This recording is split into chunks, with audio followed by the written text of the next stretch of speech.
Hello বন্ধুরা, কেমন আছো তোমরা সবাই? আশা করছি তোমরা সবাই বেশ ভালো আছো এবং সুস্থ আছো। বরাবরের মতো আমি জুলফিকার হায়দার তোমাদের আবারও স্বাগত জানাচ্ছি গো জি8-এ।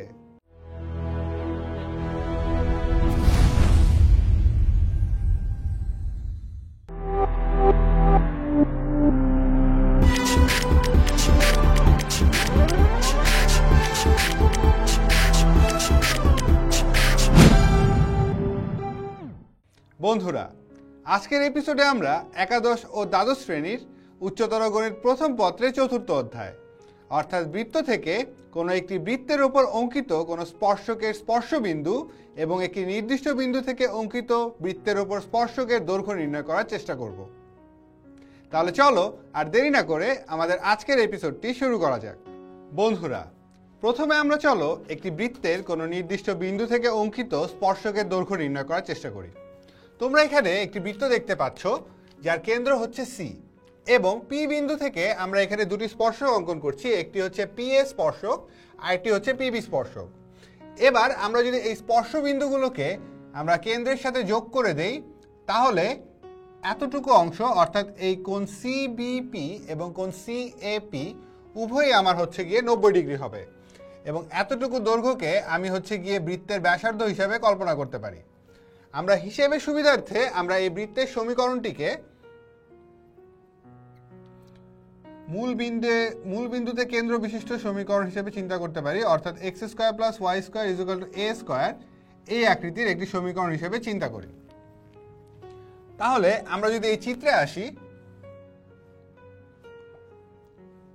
তাহলে চিত্রে আমার দুইটি ত্রিভুজ উৎপন্ন হচ্ছে, একটি হচ্ছে গিয়ে সিপিএ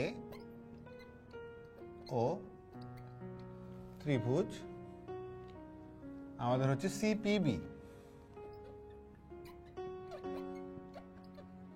আমাদের এই দুইটি হচ্ছে সমকোণী ত্রিভুজ।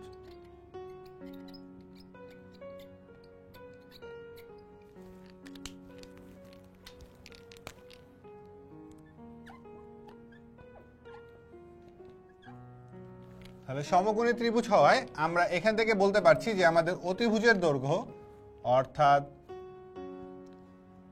সিপি স্কয়ার সমান হচ্ছে গিয়ে আমাদের সিএ হোল স্কয়ার প্লাস হচ্ছে গিয়ে আমাদের পিএ স্কয়ার। এটা হচ্ছে যখন আমরা হচ্ছে গিয়ে এই উপরের ত্রিভুজটি নিয়ে কাজ করছি এবং নিচের ত্রিভুজ নিয়ে কাজ করলে আমাদের আসছে হচ্ছে গিয়ে সিপি স্কয়ার সমান হচ্ছে গিয়ে সিবি হোল স্কয়ার প্লাস হচ্ছে গিয়ে পিবি হোল স্কয়ার। তাহলে আমাদের এখানে যেহেতু বৃত্তের ব্যাসার্ধ আমাদের হচ্ছে গিয়ে এ, তাহলে এই সি এ এবং সিবি দৈর্ঘ্যকে আমরা এ হিসাবে কল্পনা করতে পারি এবং আমাদের এটা যেহেতু হচ্ছে গিয়ে মূল বিন্দু, তাহলে আমাদের এই পিসি দূরত্বটা হবে আমাদের এই পি বিন্দু এবং সি বিন্দুর মধ্যবর্তী দূরত্ব। তাহলে সেই দূরত্বের সূত্রটি হচ্ছে গিয়ে root over x1 square plus হচ্ছে y1 হোল স্কয়ার। তাহলে আমরা এই মানগুলোকে যদি এবার এখানে বসিয়ে দেই তাহলে সিপি দূরত্ব, সিপির হোল স্কয়ার তাহলে আসবে আমাদের হচ্ছে x1 whole square plus y1 whole square, C A মানে হচ্ছে গিয়ে ব্যাসার্ধ তার মানে A square plus P A whole square.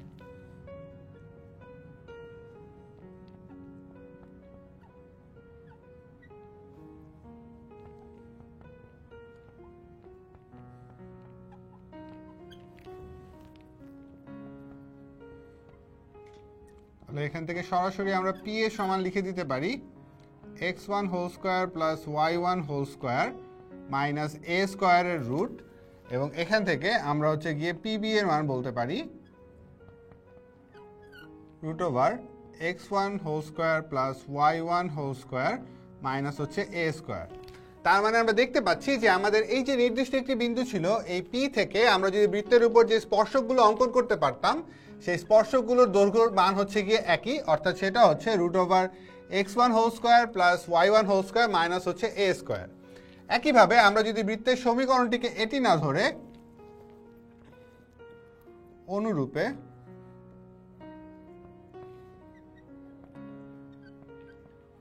অনুরূপভাবে P x one comma y one হতে আমাদের বৃত্তের আদর্শ সমীকরণ অর্থাৎ x square plus y square plus 2gx plus 2fy plus c এর উপর অঙ্কিত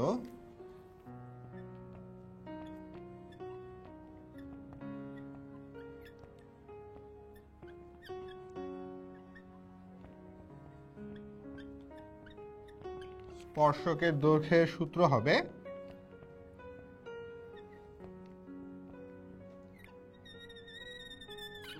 √(x1 whole square plus y1 whole square plus 2gx1 plus 2fy1 plus c।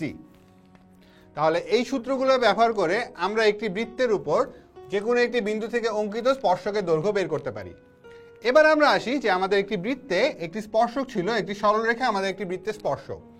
আমরা ঠিক আগের মতো ধরে নিই যে আমাদের এই বৃত্তটি হচ্ছে মূল বিন্দুতে কেন্দ্রে এবং হচ্ছে গিয়ে এ ব্যাসার্ধ বিশিষ্ট একটি বৃত্ত, অর্থাৎ এটাও আমাদের বৃত্তটি x square plus y square সমান হচ্ছে এ স্কোয়ার, এই আকৃতির একটি বৃত্ত যার কেন্দ্র হচ্ছে সি, যেটা হচ্ছে মূল বিন্দু 0,0, এবং এই সিপিকে যদি যোগ করি তাহলে এই সিপি হবে আমাদের ব্যাসার্ধ এ।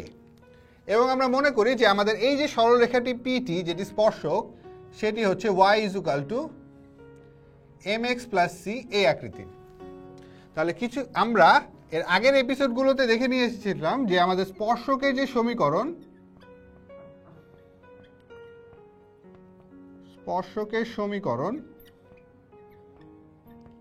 যখন বৃত্তটি হচ্ছে গিয়ে আদর্শ আকারে হয় তখন আমার স্পর্শকের সমীকরণ হয় x(x1) plus y(y1) plus g * x plus x1 plus f * y plus y1 plus c হচ্ছে গিয়ে 0।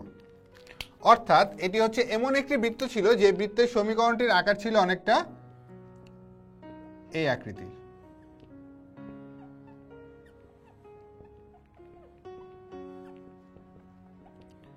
যার কেন্দ্র ছিল আমাদের -g, হচ্ছে গিয়ে -f। কিন্তু আমরা এখন যে বৃত্তটি নিয়ে কাজ করছি তার কেন্দ্রটি হচ্ছে 0,0, অর্থাৎ এইখানে আমাদের হচ্ছে গিয়ে g এবং f এর মান আমরা এখানে 0 বসিয়ে দিব। যদি আমরা এখানে g এবং f এর মানটি 0 বসিয়ে দেই তাহলে আমরা এখান থেকে পাই x(x1) plus y(y1) plus c সমান হচ্ছে গিয়ে আমাদের 0। এবং এই সমীকরণে আমরা যদি হচ্ছে গিয়ে g এবং f এর মানটি 0 বসিয়ে দেই তাহলে এখান থেকে আমরা পাই হচ্ছে গিয়ে x² plus y² plus c হচ্ছে গিয়ে 0। তাহলে এই সমীকরণ থেকে আমরা একটি c এর মান পাই, যে c এর মানটি হচ্ছে গিয়ে আমাদের -x² প্লাস হচ্ছে y²। তাহলে এই মানটি যদি আমরা এখন এখানে বসিয়ে দেই, মানে এই সমীকরণটি এখানে আমরা ব্যবহার করছি, তাহলে এখান থেকে আমরা পাবো হচ্ছে গিয়ে x(x1) প্লাস y(y1) এটা সমান সমান আমার লেখা যাবে হচ্ছে গিয়ে x² প্লাস y²। যেহেতু আমরা মূলবিন্দুগামী একটি সমীকরণ চিন্তা করছি তাহলে আমরা জানতাম যে মূলবিন্দুগামী কোনো সমীকরণের ক্ষেত্রে আমাদের x² প্লাস y² সমান হচ্ছে গিয়ে a²। তার মানে আমি এখানে x² প্লাস y² সমান যদি a² লিখে দেই তাহলে আমাদের এই যে স্পর্শক, এই স্পর্শকের একটি সমীকরণ দাঁড়াচ্ছে যেটি হচ্ছে x(x1) প্লাস y(y1) সমান হচ্ছে গিয়ে a²। এটাকে আমরা 1 নং সমীকরণ দিচ্ছি। কিন্তু আমরা বলেছিলাম যে আমাদের y = mx + c আকৃতির রেখাটি হচ্ছে গিয়ে আমাদের এই বৃত্তটির স্পর্শক। তাহলে এটাকে যদি আমি হচ্ছে গিয়ে একটু ভেঙে লিখি তাহলে এটাকে লেখা যায় হচ্ছে y(y1) হচ্ছে গিয়ে আমাদের, না এটাকে একবারে লিখে দেই, x(x1) প্লাস হচ্ছে y(y1) মাইনাস a² হচ্ছে গিয়ে 0। এটা হচ্ছে আমাদের একটি স্পর্শক যেটি আমরা সূত্র থেকে পাই, কিন্তু আমাদের প্রশ্নে বলা আছে যে আমাদের y = mx প্লাস c হচ্ছে গিয়ে আমাদের স্পর্শক। এটাকে সবগুলো রাশিকে যদি আমি একসাথে নিয়ে আসি তাহলে এখান থেকে আমি লিখতে পারি mx - y প্লাস c = 0। তার মানে আমাদের এই একই বৃত্তের এটি একটি স্পর্শক, এটাকে যদি 2 নং দেই, 2 নং একটি স্পর্শক, 1 নং একটি স্পর্শক।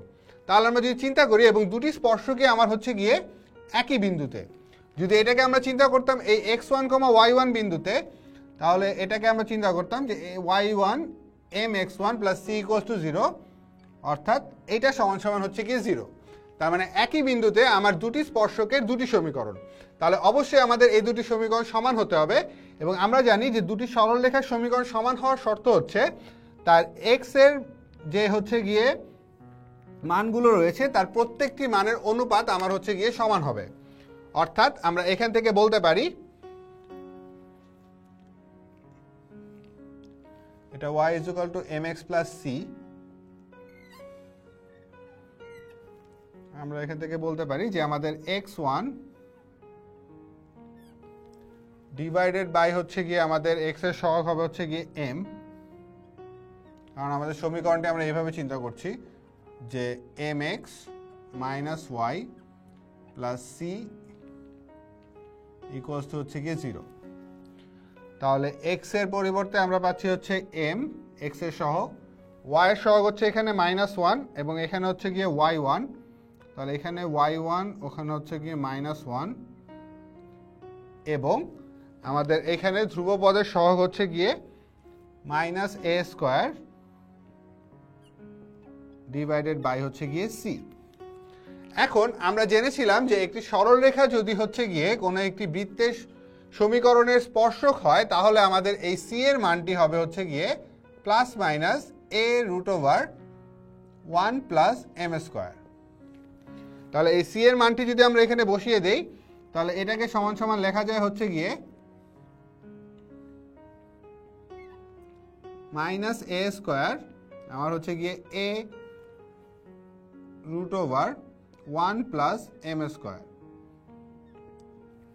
তাহলে আমরা যদি এই প্রথম এবং হচ্ছে তৃতীয় অনুপাত নেই তাহলে সেখান থেকে আমরা x1 এর একটি মান পাই, সেখান থেকে আমরা হচ্ছে x1 সমান বলতে পারি যে আমাদের এটা হচ্ছে গিয়ে -ma